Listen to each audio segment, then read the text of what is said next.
Hello, and welcome to the Growth Mindset podcast, hosted by me, Sam Harris. A person with a growth mindset believes that their most basic abilities can be developed through dedication and hard work. Brains and talent are just the starting point. This view creates a love of learning and a resilience that is essential for great accomplishment. On the podcast, I find incredible individuals doing things I'd like to be great at. I break down their approach and insights to show how people can go about achieving their dreams.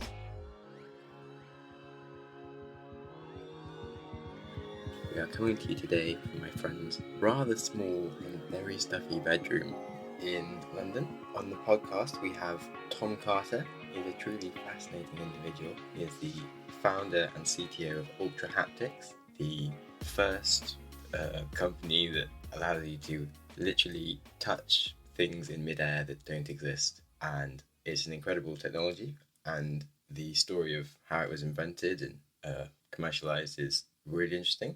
I first met Tom at university, where I was the entrepreneur in residence, and I used to mentor people that had ideas for businesses. First time he came in, which is like a super unassuming guy, like, oh hi, I'm like, oh yeah, another person to talk about whatever, and he then went on to explain what he just invented in his lab, and I was like, holy shit, are you sure? How can I touch anything that isn't there? And then he took me down to his lab, where he demoed this sort of not exactly pretty looking set of speakers that literally allowed me to touch things in midair. It crackled a bit, and there was the odd sort of sound that just came out of it for no reason, but it was working, and this student had literally invented technology that allowed you to touch stuff in midair. And from now on, I think I'll let Tom talk about this rather than me sort of trying to explain his story for you. So, it's a really good podcast. I hope you enjoy it. Tom's a really interesting individual, and it's a really, really genuine guy. I think hopefully by the end of the podcast, it'll come across. And here we go. Hey, Tom. Welcome to the podcast. Thank you very much for joining me. Yeah, can you introduce what it is your company does? Yeah, sure. So I run Ultrahaptics, and we create a technology that lets you feel things in the air without touching anything.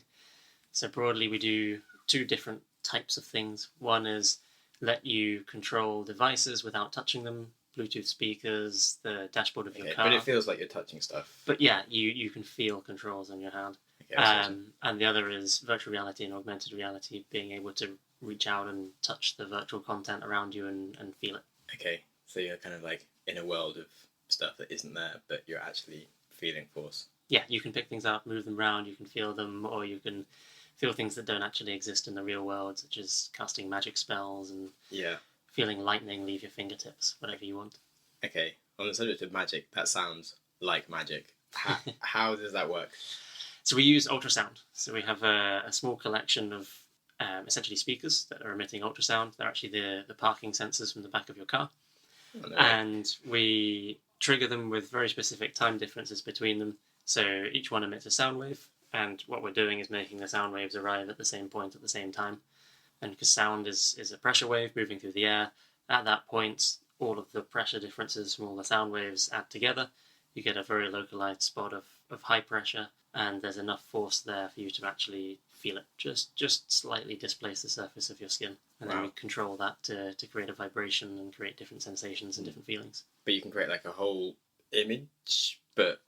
Yeah, so you can... The sort of focusing it to a point is the simplistic model. You can control the whole acoustic field of sound waves that you're putting out to sculpt it into 2D shapes or even three-dimensional shapes. So it's kind of like a touch version of a hologram. Yeah, exactly. It's literally being able to feel a hologram. Okay, that's insane.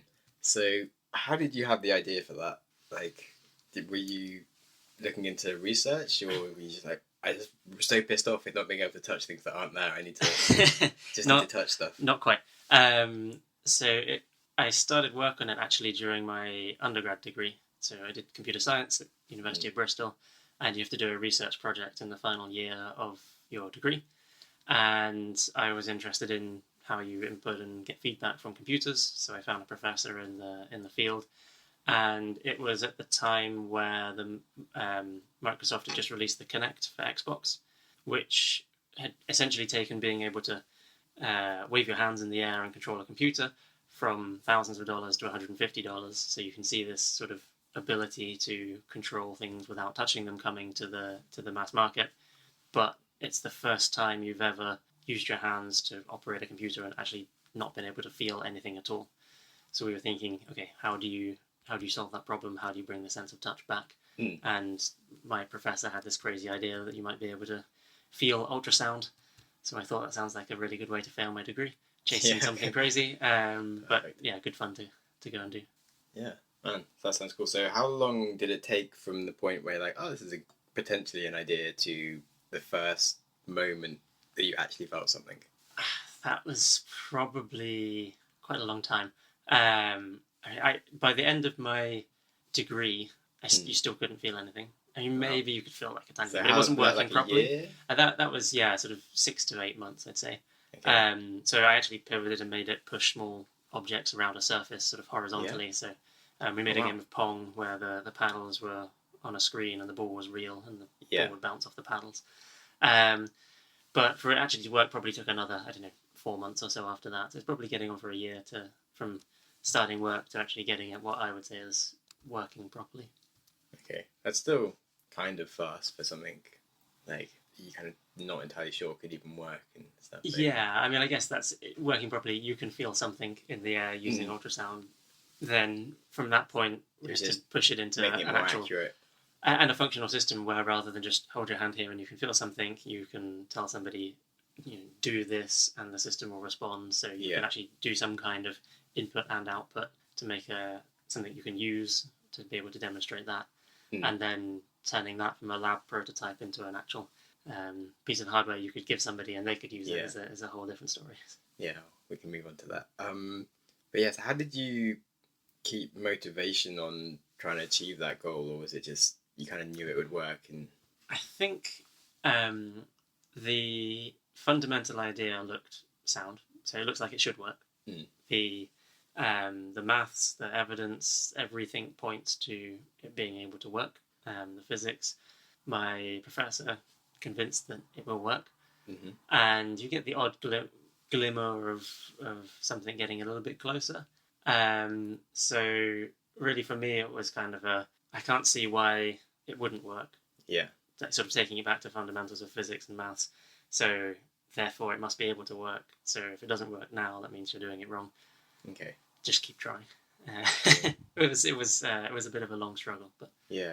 It's like when you're coding and stuff, it's sort of you're not sure something will work, but usually someone's already done it, and you're just like, I'm being stupid. Something will somehow work, but when you're trying to invent something, you're like, I don't know, will it work? I'll just keep trying. Maybe this is a better way, or maybe I mean, all inventions are built upon other things, other existing work. So what was out there already? Had other people tried to do what you guys were doing? Other people had made some kind of had made sensations, so that's sort of a good point. So people had been able to feel ultrasound, so that gives you a good. Well, they've managed to do it in some way, shape, or form. I've never been able to feel that, so but pretty sure that it does exist. The field goes right back to the 1970s and Soviet Russia. If you follow it right back, and did you follow it? I did. Yeah, it gets a little bit crazy. It's using it to beam ultrasound through and actually move your nerve endings inside your hands, which is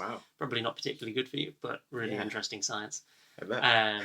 So there's a lot of different aspects such as other experiments that other people have done that you can look at and say, okay, they've done something in a similar area or a similar direction. There's medical ultrasound as well, being able to focus ultrasound inside your body.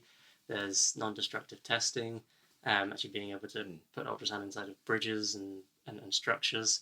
So there's a lot of other bits out there that you can look at and pull information from to stick it together and think, this should definitely work. Okay, so when you first started off, that was just like a research, let's see if I can do something. How did you then go about going from that point to, let's see if I can sell this and make this a business? I think I kind of came about it in a bit of an odd direction. So during my degree, I also did an enterprise module. Okay. So taught how to write business plans and all the sort of business fundamentals. And the final part of that is that you have to write a business plan and then you pitch it to a sort of Dragon's Den style panel. So for that, I did pitching what was eventually Ultrahaptics, the sort of the idea that I was working on. And that sort of started putting all of the blocks together of how you could package this up, how you could sell it, how it could be useful. And then so really going from doing that in my undergrad degree to doing a PhD on it, which was my next step, was, okay, I think this can become a business. I think this can be, for a start, I think it can be useful. I think it's a technology that people actually want and use, and you can see how you can put it into products. I think that there's a good potential to actually make a business out of it. But the technology is not ready yet. It doesn't work properly. It needs more development. So that's kind of was the main reason for doing a PhD. Out of interest, did you come top in your class for the business pitch with which you pitched Ultrahaptics, or did other people do much better than your now very well? For the business pitch, I think I might have done. I was certainly up near the top. Okay, so you did do well. Yeah, I think the pitch module was on how well you put a pitch together and put a business plan together, and I've always quite liked that sort of the business and entrepreneurship and this kind of area. So I've always looked into them and read about them. So I guess I had a little bit of an advantage in that it was something I was probably more interested in than a lot of my classmates. Okay, so I wasn't really sure how into business and stuff you were. It's like I've only really spoken to you more about like the science side of things and business things seem to like just be happening. I'm somebody who's always wanted to start a business and run a company, but sort of my mindset was wait for the right idea rather than just sort of do lots of things and iterate to get better at running businesses, which is in hindsight possibly the wrong way of doing it, but it's worked well for me, and that I managed to find a good idea while I was still fairly young. So. Yeah, I mean, if you're able to invent something as good as just being able to touch stuff that isn't there, then sure, wait for that idea to come around. But for most people, maybe perhaps trying something. My advice would not be to do what I did, but get out there and try stuff. Certainly don't wait till life locks you down or you have children or for sure. mortgages or any of that kind of stuff. Okay, cool. So as you're clearly into business then, has it been a kind of a fun ride, a scary ride, now that you've been you've been trying and successfully raising quite a lot of money? And both of those things. I think so far we're definitely in the nice period where generally everything's going well. Yeah, I haven't really had very few read any bad news. No, thankfully we've not had to deal with any bad news. Largely, everything inside the company's gone very well as well. So I know we've not really had a hit our big road bump yet, which every company does. So I'm sure we will at some point. But still, there's still scary going out and hiring lots of people and raising lots of money, and then turning around and seeing a room full of people who are all sort of effectively looking at you to find, okay, so this is all going to work out okay, right? Yeah. I've got my life depending on this now. You're definitely going in the right direction. You're sort of looking after that. So, but yeah, very rewarding at the same time. What was it like as the founder finding someone to run your company for you, as in getting a new CEO? That was pretty easy for me to do. Yeah. I think I had that mindset from the beginning. This is possibly why I didn't want to go out and iterate on running other companies to learn that aspect, but more so learn it by bringing somebody in who knows what they're doing. The purpose of going out and finding a CEO to run the company was basically speed. I'm generally, with these type of things, very impatient. So on the business side, me learning everything means every time there's something new that I don't know, I've got to go and find somebody to ask or sit down and work it out myself. And things are going to go wrong and things are going to take time. You'll learn a lot from doing that, but for me that's a slower process than bringing somebody in to be the CEO, handle the business side. Allowed me also to focus on the technology, which I thought if I didn't focus on the technology in the early stages of the company, we could get the business absolutely right. But if the technology didn't make the strides it needed to, we weren't going anywhere. And in hindsight, I think that was definitely the right move. I think that's played out as I'd hoped for. So. Okay, so maybe like in 5 years' time, when you sort of invent flying cars or something, you'll be like, oh, okay, I can. Maybe I'll do that. Now. Flying cars are a terrible idea, by the way. Yeah, well, I wouldn't mind if my car flew. But you would mind if your neighbour's car flew if you haven't attached his hubcap properly. Yeah. Crap idea, Sam. But what if you weren't running this business? Have you had any other ideas come into your head now? But you're like, oh, I've had some time. I think you see a lot of other companies. It's difficult to work out what's the sort of things that came into your head and you go, oh, this would be a really good idea, but actually you saw something a couple of days ago, and then it links in. I've seen a lot of other companies who I look at and go like, yeah, these guys are definitely have the right idea. They're doing a really fantastic company. Myself, I have a couple of ideas tucked away for the future, but otherwise... but not sharing them then. Yeah, sorry. That's all right. Yeah, you don't want to give away too much. So what about employing people? Because you've grown... How many people do you have now? We are now, I think we're 74 today. Okay, Somewhere and around 2 years 75. ago, how many people were you? 2 years ago, we would have been probably something like 14. Okay, so that's pretty huge growth. Yeah. I think we nearly quadrupled at each of the first 3 company Christmas parties, I think. So that's 3 insane. or 4, yeah. Cool. So loads of questions around that. How do you employ people that are going to be a good fit? Do you have any favourite questions to ask people? I have a couple of favourite questions. I'm generally a fan of not overly structuring the interview process. Of not, in some ways, it seems like you should ask each candidate the same questions, so you're being fair and giving everybody the same choices.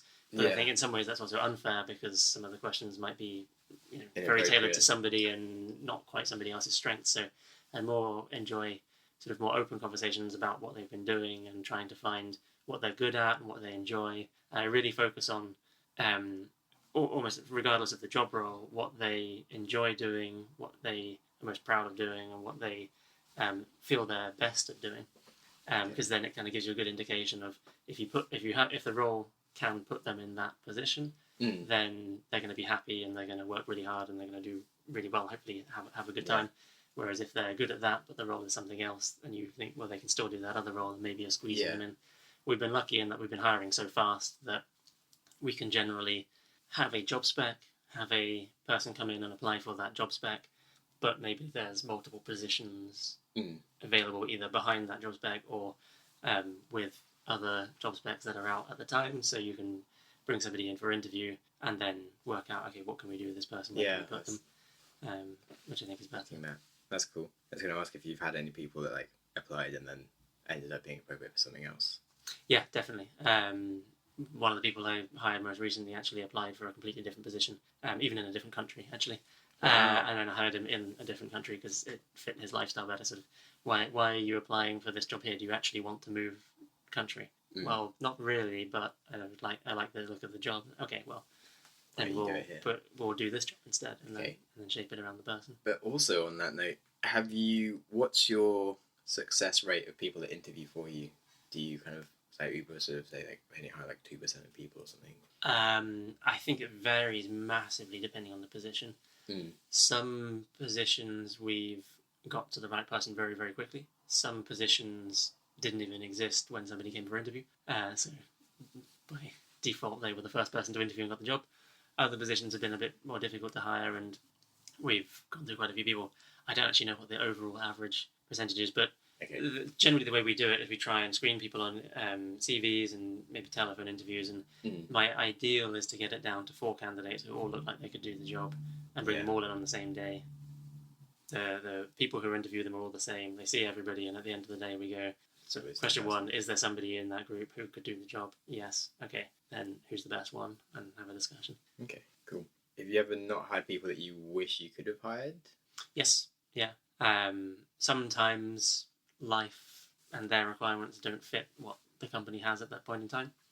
And we've had people who sort of the primary problem we had on a couple of occasions has been salary. Essentially, there's been somebody really good, but at that stage of the company, we couldn't pay their salaries. So, and they weren't willing to take a sort of a pay cut for the next X number of months while we bring them back up, which is sort of perfectly understandable. You've got to look after your family, so it happens on occasion, but that's life. You've got to find a match between person and company. Okay, then also, how do you go about maintaining a culture when you're growing so fast? Yeah, that's a good one. It's you have to, I think, let the culture evolve on its own. I think there's when you're a very small company and everybody sits in the same room, then the culture is easier to almost, even though you shouldn't dictate it, but just what you do kind of sets the culture because you're there and you're in the room. And if you're at the top of the company, people are going to look up to you more than other people, so naturally you will set more of the culture. As the company gets bigger, then really now I think there's nothing you can do to force it, and I don't think you should force it. You should let it grow on its own, but you should make sure that you're giving people the space to sort of work out what they are, trying to set broad boundaries. So we have an open plan office. We want people to jump up out of their seats and go and solve problems by talking to each other and writing on whiteboards. So there are write-on walls around the office, and you can sort of put the infrastructure and the environment around them to push it in the right direction that you want. For example, when we moved into our new office and sort of bare, empty office floor of a building that we then kitted out, we built it around the kitchen, because in the place we were previously, everybody used to stand up at the same time, walk out, go get lunch together, and then sit downstairs and have a chat and have lunch together. And we thought that's a really good part of the culture of the company. Yes. So if you move to a different office, then everybody starts eating at the desk. You can kind of break that entirely. So the kitchen is kind of the focal point of the whole office, and still today, everybody in the company goes out, buys their lunch, and just sits in this now rather large room full of people. And it gets very noisy, lots of talking. Which is kind of key. And you get people from different parts of the company talking to each other then. You sit on the complete opposite side of the office. So. Cool. Do you have any other ways to encourage culture, like ping pong tables or? We don't have Social. any, I guess, like games in the office. I mean, we have a lot of VR setups because we use them for work, so people play games on those. But we don't have ping pong tables. There's two reasons for that. One is the square footage needed for a ping pong table actually makes them pretty expensive when you work out the rent for a ping pong table. But also, I think something I actually adopted from Slack. So Slack is a Silicon Valley company, sort of, and it's competing with the likes of Dropbox, which has masseuses and everything you can imagine at work. And Slack has very little in their office for staff entertainment, and their notion is come to work really hard, be happy, and then go home and see your family and your friends, and have a life outside of work as well. You don't have to be entirely satisfied within the office walls. Go and enjoy the rest of the city, and I think that makes a lot of sense. People will be happier if you let them out on occasion. Well, Bristol is a good city for that as well. Yeah. But like I've been to Palantir's office, and like it's insane. Like chefs and stuff are cooking for you like all meals of the day, and unlimited amounts of amazing food and nice things to do. But you're like, well, I don't want to live at work, but that's kind of what they want you to do. And exactly. It's to try and get more hours out of you. But there's a lot of research that suggests just working more hours or being in an environment longer hours doesn't actually make you more productive. And there's kind of this peak and this plateau where once you do a certain number of hours a week, it'll vary based on the person. Any more than that, and you're going to do the same or less work overall. So definitely. I'm not sure that's the best. I've met a lot of people from some of these big companies that have everything that then want to leave because after a couple of years of working there, they suddenly realise they're starting to feel a bit detached from anything else, the rest of the world. They just walk in, have their laundry done. It sounds amazing. Let's not kid ourselves, but but you kind of wonder whether you're losing the skills to do normal life while you're there. I guess. I bet. That's crazy. Yeah, well, for me, in terms of being productive hours, I find like if I can do like 3 hours in the morning and then kind of chill out over lunch, have a nap, and like I'll do like an amazing amount of like work then later in the evening. But you can't really get a job where you're just allowed to like chill out all afternoon and have a nap. Yeah, which is frustrating. I guess unless you work for a Silicon Valley company in the UK or something, so the time zones will let you. Yeah, it's true. But then you have to work till midnight. Yeah, which is kind of impractical if you also have friends and you want to go do stuff in the evening. So that's my life. You've now raised 23 million? $23 million, yeah. Okay, that's still just under £18 million. Yeah. So how did you go about raising your first round of money? So we've done, I got it wrong, I think we've actually done 3 rounds. We did seed, Series A, and this was Series B. Crikey. So the seed round, we knew IP Group, who is our seed round investor. They've been with us since the beginning, because before spinning out of the university, they had a relationship with the university, which was great because it means we got to meet them before spinning the company out. And then once we formed the company, myself and the two other founders, we stuck some cash in to get it going, and then basically we took this guy, invited him to some meetings in Las Vegas at the Consumer Electronics Show. Yeah. So we'd just gone to CES. We'd never been before. We'd never run a company before. It was just the three of us in a hotel room in Las Vegas having meetings with some crazily large companies who decided they'd actually come to the meeting, which is kind of surprising. And we had him there for a few of the meetings, which was great because he kind of helped out on some of the business aspects of having the meetings, but also was effectively his way of doing due diligence on the company, just attend the meetings to see if there is any pull for the technology from the potential customers. And at the end of it said, yeah, okay, I'm happy. And that's sort of what got the ball rolling. Okay, that's cool. And then how did you go about working out? So is it available yet? Like, is there any hardware out there that I could buy for in public that would have haptics in it? Right now, you can only buy sort of development kits and devices from us and from distributors.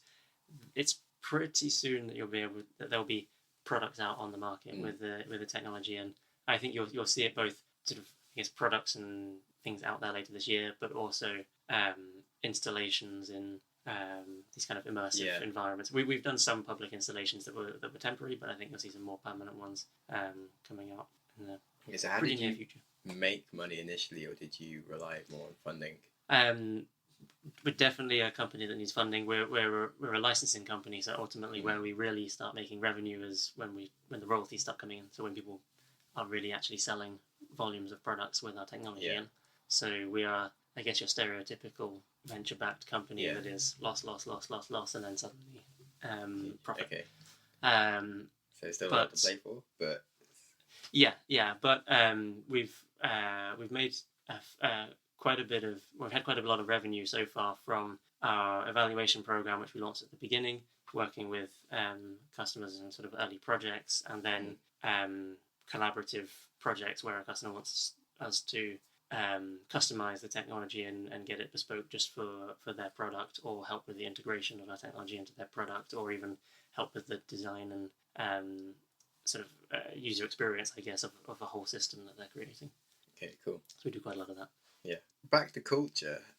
Now that you've been going to CES more regularly, so I saw you had like a team of like 10 of you or something went this year. I mean, 16. 16.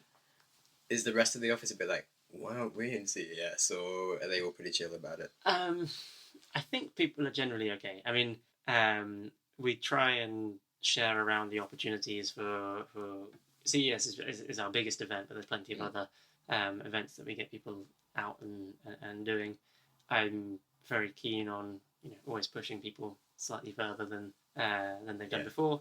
One thing we do quite a lot. It seems about every year we end up having some kind of demo and presentation to school children, and I really like getting particularly new engineers to go and do that. Yeah. Because school children have the best reaction to trying the technology, and you get to sort of stand there and say, hey, I made this, and then they test it out. It's good education, but also you get that sort of sense of here's people's reaction to what you're doing. And then there's always people who don't actually want to get on a plane and go to Las Vegas. So yes, it's quite hard work. It's really good fun, but it's a proper slog for 6 days of non-stop talking to people who are all ill in an air-conditioned room. So. Cool. And so for Ultrahaptics, your goal is to IPO and... we don't have a set necessary plan for the future. Okay. We're just concentrating on growing the company to be as big as it can be. I think that's been the goal since we founded it, myself and the other founders, and it's been the same when we managed to find investors that hold the same view, and brought on Steve, CEO, and another management team that either were aligned from the beginning, or I guess have aligned as they've joined the company. That regardless of any future plans, the best objective is just to try and grow the company as big as possible. I think if you try and aim to sell your company, then on the one hand, I think you might end up underselling yourself because you're aiming for this when you don't know what the potential is. But also that's just something I'd find quite hard to motivate myself to do. I'm not hugely financially motivated, so selling the company is not my my big end goal, and getting out of bed to go and try and work really hard so that I can make something for somebody else to buy is. Yeah. Maybe that's how it's going to end up, and maybe that'll be great, and they can take it on and do some great stuff with it. But growing something big is the goal. Is the exciting thing to do. Yeah, that's cool. Yeah, it'd be awesome when in a few years' time it is just a bit more part of everyday life. I'm pretty excited for it. Yeah, have you had any offers to sell your company? No sort of proper full out offers. We occasionally have sort of and this is part of the setting the tone of we're here to grow a large company. I think it was in the not the company wasn't that old, and somebody on the management team got an email saying from a person from a large company, and his signature had M&A department in it, and so he sent it around saying, "Oh, almost like a little buzz of excitement." So their immediate reply was, oh, "That's interesting. I didn't think they'd want us to buy them already." Yeah. Being a tiny startup, but setting that idea of, "Hey, we're trying to build something big here, and we'll see what happens." That's funny. So how many hours away do you? What the hell? Hours a day do you work? That again, I guess varies a lot. I try not to work too much on the weekends for a start. I think it's good to get out and do other stuff. Is it hard to confine yourself?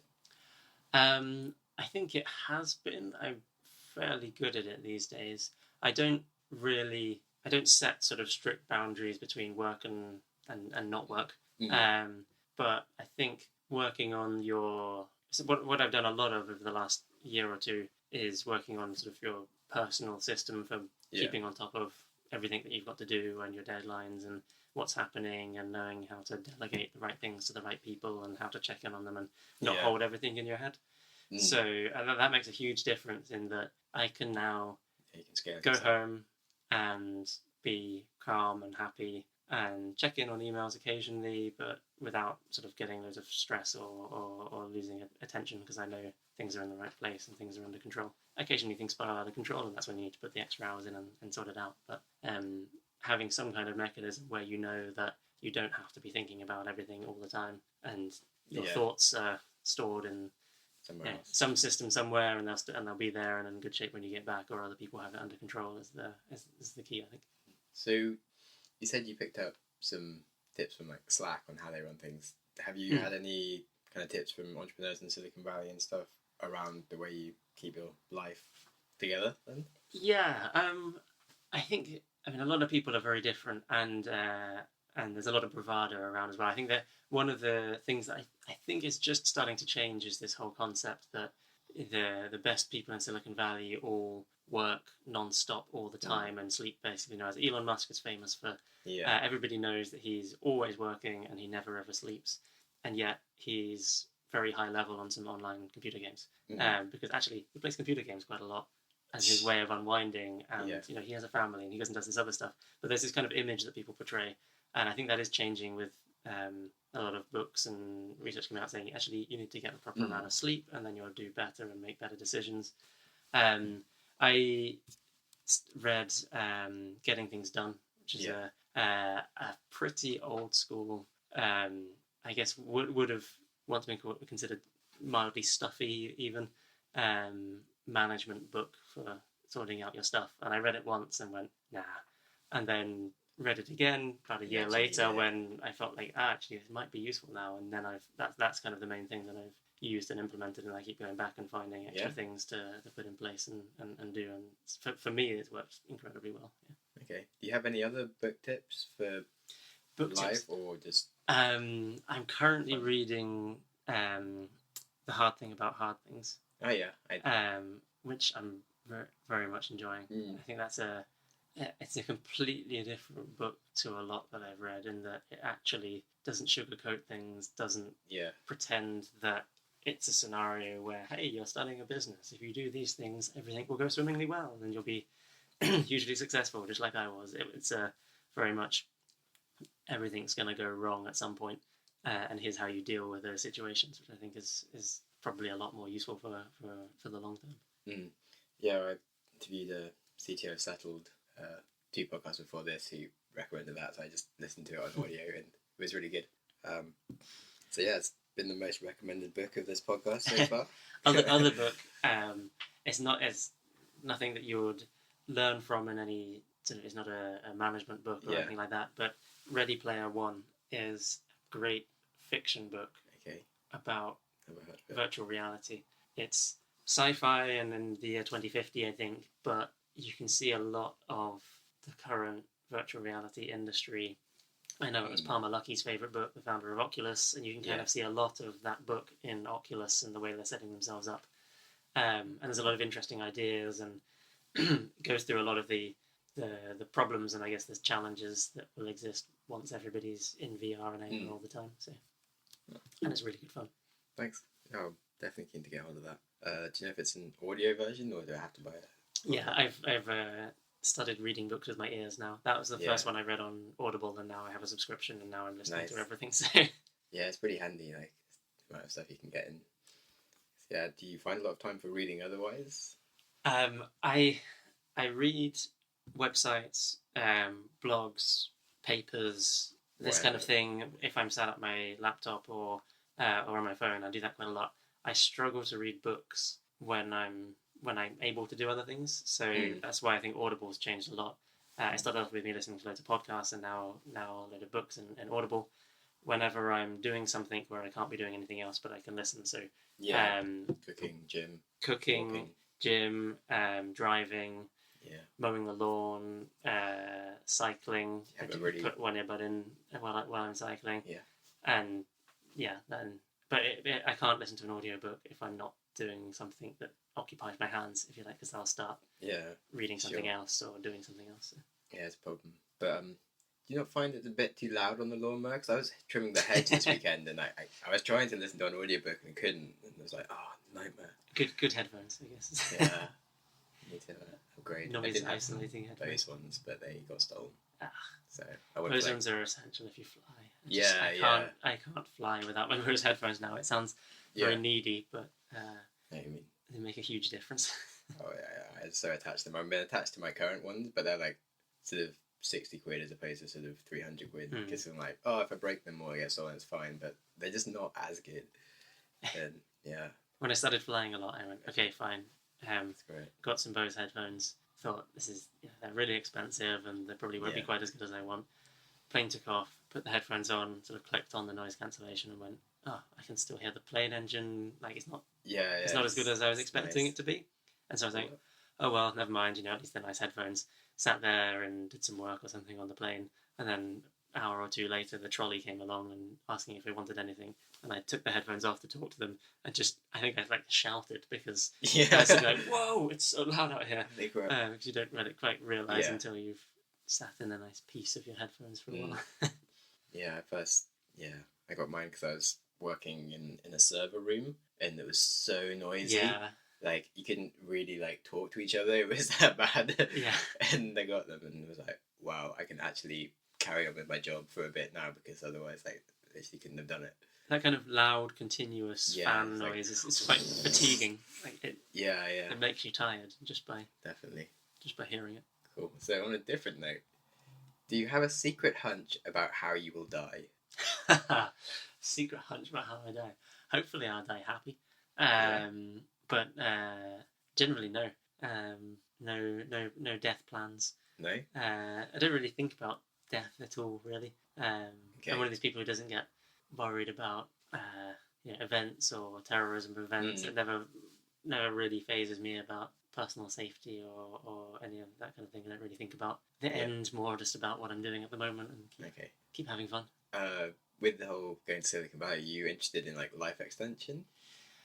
Do you know, I occasionally do this. So when talking about reading, I'll listen to a podcast or do something and then just end up diverting on some random track for a few days of reading about a lot of stuff. And I've read into this a bunch, and I think life extension is absolutely the last thing I want. Yeah? So you're keen to die at I'm keen to die at a sensible age. So essentially, over the last century, we've steadily, maybe less than the last century, we've steadily made life expectancy of humans longer. But if you look at your health span rather than your lifespan, when you're actually healthy, that's pretty similar length. And then you just have this end bit tagged on where you're stretching out the last stages of life rather than extending any others. Yeah. So the research that's going on to extending your health span so that you can be really healthy. You could be sort of 70 years old and be the equivalent of a 40-year-old in terms of health and well-being. You can still go skiing. You can still go and start a business. And I mean, some people are lucky enough to be in good enough health when they're 70 to go and start businesses and do kind of crazy, stressful, exciting stuff. But I think that's the more interesting thing for me, being healthy longer. Yeah. So, but do you do things to try and keep yourself healthier then? Yeah, I eat as well as I can. So I cycle to work every day. So I do 10 miles cycling every day. I run occasionally. So try and keep healthy. Usually spurred on by a trip to the US, where you end up in, or traveling anywhere else, where you go for a week or two and end up in hotels and only hotel and restaurant food available. So that's kind of a good incentive to try and eat healthily the rest of the time and do some exercise, get in the gym. You're 27? 28. 28, okay. And you got married 2 years ago? Nearly 2 years, yeah. Okay. 2 years in August. So was that kind of difficult, managing a whole marriage during like key periods of growing a business? Yes and no. I think yes, in that getting married is quite a big job and fairly stressful and lots to do, and you have this sort of constant push and pull of your time. But no, in the sense that that's in some ways a good thing to have that other do you think project, other activity outside. But also, my now wife is incredibly well organised and very smart and handled a lot of a lot of the wedding. So she kind of ran the show on the wedding and did a fantastic job, and I did my bits and helped out on the choosing. So that took a lot of the sting out of it. Cool. You went to the wedding. That was probably an important part. Yeah, I turned up. She was capable of managing to do 2 jobs at the same time effectively, and I guess normally part-timed on the wedding and did my job. Cool. So on the family side of things, as you got married so early, what do you think about kids? Kids, not for a while. Yeah. I think we both wanted to get married. Both wanted to sort of start building our life. Not that we didn't need to get married, but generally, I think for us, the wedding was not. Neither of us are religious, so it wasn't about a sort of a formal religious ceremony. It was more about just throwing a really big party with a lot of our friends. Yeah. Ideal. So that was really good fun, and we wanted to do that well and kind of get it out the way before too many other people had weddings and children. But we've got places to explore around the world before any children or settling down. So. Okay. What about pets? Have a cat. Yeah. Yeah. I've had a cat nearly a year now. Called Simba. Absolute nightmare. Yeah. Very, very cute. Keeps our company when I'm traveling around the world. Yeah. Usually, it's the last night I was in London, and I think she was woken up at 3 a.m. by the cat desperately trying to get through the door, or going and meowing outside the window or something, or tearing up our furniture. So, keeps us busy just with putting our house back together, but good overall. So you regret the cat? No, I don't regret the cat. Definitely worth it overall, but more to deal with. Okay. A good primer for realising that we don't want kids yet. Yeah, sure. If you could wake up tomorrow having gained one quality or ability, what would it be? Wow. I assume outside of the supernatural, being able to stop time or that kind of thing. That can be the next question. Sure. One quality or ability. That's a really good question. I think I'm still going through the process of the whole experience of growing the company. I think because we've been growing so fast, and I've never run a company before. I think it's difficult to learn how to run a company or be sort of senior manager in a company without doing it. You can watch other people do it, but I think you kind of have to do it to really get it from my tiny amount of experience that I have. But it kind of means you're constantly learning how to do the job that you're currently in, and because the company keeps growing, it keeps changing. So just by the time I've worked out what I'm supposed to be doing, the whole company's changed, and so my job has changed as well. So I guess if I had one skill, I'd be able to be good at what my job is going to be tomorrow. Or be experienced in that. That would be useful, but equally kind of, I guess, less fun. It's quite Do you think it would be entertaining and pleasing, and working it out as you go, and in some ways the company kind of grows with you as you work out what you're doing. So. Yeah. Do you feel like kind of half the enjoyment is in the challenge? Like if you were just sort of doing something that you're good at and knew what you're doing every day, it would be a bit more boring? Yeah. I don't think I could ever do something that is just, easy and routine and not challenging. So, and being sort of running a company, there's so many different facets. So I have my role as CTO where progressing the technology forwards. I've been in a PhD research lab. I've been in a small company. Now we're on our way to a 100-person company. We could be in the not too distant future. How do you run an R&D team in a 100-person company? What does that look like? That's an exciting thing to explore. And also knowing that you can look at how a lot of other people are doing it, but also come up with new ways yourself and new structures for your company. But then there's also the founder side, which kind of covers a lot of other stuff, and a lot of that is people being able to work out suddenly that you're responsible for a lot of people. How do you have somebody come and join your company, and their time there is beneficial to them, and that it makes them progress through their career or as a person. When you have realized that you've done that for somebody and something has helped them and they've jumped forwards as a person or in their career, it's sort of hugely satisfying to be like, I think I'm starting to get this, and that's a very rewarding thing to do. Cool. Okay, so if you could gain one superpower, good question. A time would probably be a good one.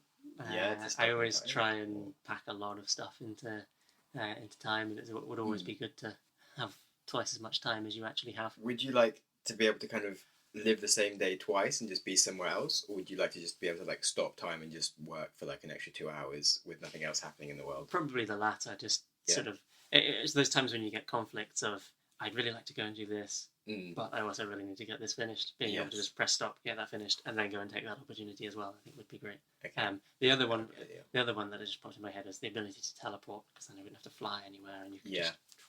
Wouldn't need your headphones either. Yeah, that'd be great.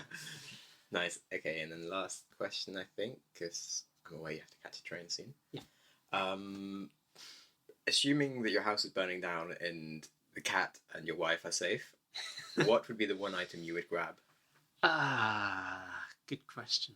There's going to be something. So I'm really not very materialistic. I won't go into it. I went through something a couple of years ago where I effectively nearly lost all of my possessions. Wow. And it was a bit of a hard time, but it wasn't that scary in losing the possessions, because stuff is stuff, and as long as I've got what I need to do what I'm doing, I'm not too fussed about other stuff. But I'm sure there's some sentimental stuff around the house, but there's a lot of different options. I'm not sure which one I'd go for first. We have things from the wedding that would be really good to go and collect. I'm trying to remember which stuff is, like, there's the wedding album, but then that's probably backed up and I'd probably get that elsewhere. Various little artifacts and odds and things. I can't really think of one thing off the top of my head. So, like, when I said you're going travelling and you can only pack one item, would it be, like, your Bose headphones or, like, a Kindle? I'd probably say some kind of clothing, but assuming I'm wearing that. Yeah. If I can only take one thing travelling... what can you not live without for, like, a week? I can't live without my phone. Yeah. I'm probably, like a lot of people, entirely reliant on it. Like I said, everything that I need to remember or I need to know or that I've ever done is somewhere stored on my phone, in to-do list app or Evernote. Like, every time I meet somebody, I write things down in Evernote. Literally, my brain is there. I don't remember anything. I just remember where to find it. Yeah. So if I don't have my phone, I'm pretty screwed as a human being. And on the to-do list thing, did you go on to the new Microsoft one? So, I haven't. No, I think what they're doing is really interesting. They're making this mechanism where you you have all of your list for all of your stuff, and then you have your today list where you filter things through into what you're doing today, and it has some AI to try and help you build that list every day. But that's not how I work. I don't work on a here's the things I'm going to do today basis. Yeah. I work on the sort of GTD method of I have a whole lot of projects and sort of singular actions that I need to do, and I just have marked for each of those what's the next thing I need to do, and then keep them ordered in top to bottom. And it's one of the nice things, actually. I've shifted away from I have a list of things to do and I need to finish them all today, or I have a list of things I need to do and I need to finish them this week, because invariably you always overestimate what you can get done, or other stuff comes up. which means every day you go home thinking there's still stuff on the list that you haven't done, which is a source of frustration. Whereas if you just have one sort of never-ending list and just get to grips with the fact that there's always going to be numerous hundred things on the list that you need to do, it's okay that the list is never going to end. You're going to keep filling it as long as you're doing the most important things at any point in time. Then you know you're doing the right thing, so you can kind of relax about the rest. Okay, cool. Well, thank you very much for coming on the show. And, thanks for having me. Where can we find out more? So, Twitter? Twitter, I am Tom Carter. Instagram, the same, I think. So just to make that clear, your Twitter handle is I am Tom Carter. Yes, the words. Randomly state that. Just my name again. Yeah. Or obviously the company website, ultrahaptics.com. Okay, cool. All right, and I'll put notes in the on the podcast about books and everything if people want to find out more. And thank you very much for coming. Thanks a lot. I don't think that paused it. Man, what a totally awesome episode. My mind is slightly blown from too much good advice. But I will try and distill them into my top tips for you, as always. So, 1, culture. I love the way he thinks about making a nice culture in the workplace without trying to take over people's lives to just get more out of them. Allow people more freedom from work. So, just a normal 9 to 5. Don't try and squeeze extra hours out of them. They can go home, they can enjoy the money that they earn, and live their own social lives. Then, whilst they're at work, they can just be happier and work harder. And also make sure you make the most out of lunch times. They're a good way for the team to bond and get some downtime. Consider this in the way you lay out your office to make sure that you cultivate a good use of lunch times. 2. Focus on your strengths. I've got a lot of respect for the way Tom freely accepted taking on an incoming CEO so early on in the business. It gave the company the management experience it needed to scale rapidly and allowed Tom to focus on driving innovation. Be willing to get better people to do things that you can't do as well. This can help you achieve far more in the long run, and you might learn a thing or two from them in the process. 3. Hiring. Tom has gained so much insight from conducting numerous interview conversations in a rapidly scaling company that has experienced barely any turnover of staff. He approaches interviews as a more open conversation with people rather than a structured process. He aims to just get a good feel for what they would be like and what they could be doing for you. They might even have a role in your company that you weren't specifically interviewing for. Make a point to ask questions like, what are they proud of doing? What do they enjoy doing? What are they best at doing? When hiring for a top position, just screen candidates until you can get 4 people that you feel can do the job. Get them all in on the same day and interview them. After that, have a meeting, and if you can all agree that one can definitely do the job, don't waste time overthinking it and just hire them.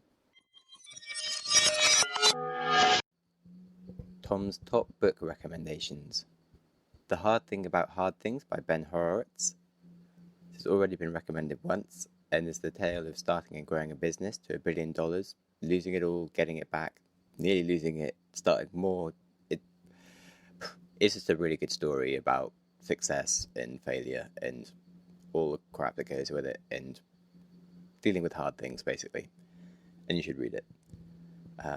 He also recommends Getting Things Done. It's just a standardly very useful book about just being an efficient human being and making the most of your time. Find top tips on maximizing your time to achieve your goals that you can start implementing from day one. It might not be the most exciting book, but if you're struggling to keep up with your task list or want to become better at achieving your goals, then this should probably be at the top of your list to read. Ready Player One. Since recording the podcast with Tom, I have now read this book, and I can tell you it is amazing. I listened on Audible and literally listened to the whole thing in about 2.5 days whilst I was traveling in Kazakhstan. I just couldn't stop listening. It's such an engaging read. Like Tom says, it's got a really interesting perspective view on the future that just gives a bit of a scary insight into some of the possibilities facing us. But it also appeals to the geek in you and has a lot of 70s and 80s references, so I'd sort of put it somewhere in between The Matrix meets Guide to the Galaxy, maybe, but based in a more possible reality. And it's just a really well-written novel in general, so highly recommend it. All of the tips and books are summarized in the show notes, and I provide a link to a find any of them or get a free Audible trial if you want to listen. I'd love to know what you learned from the episode, so feel free to leave a comment or start a conversation with me on Twitter.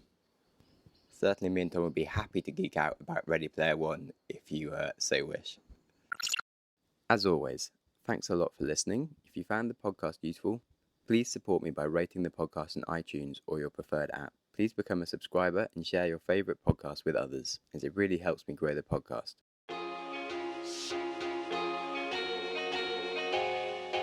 I'm Sam, and this has been another episode of the Growth Mindset Podcast. I hope you enjoy your day.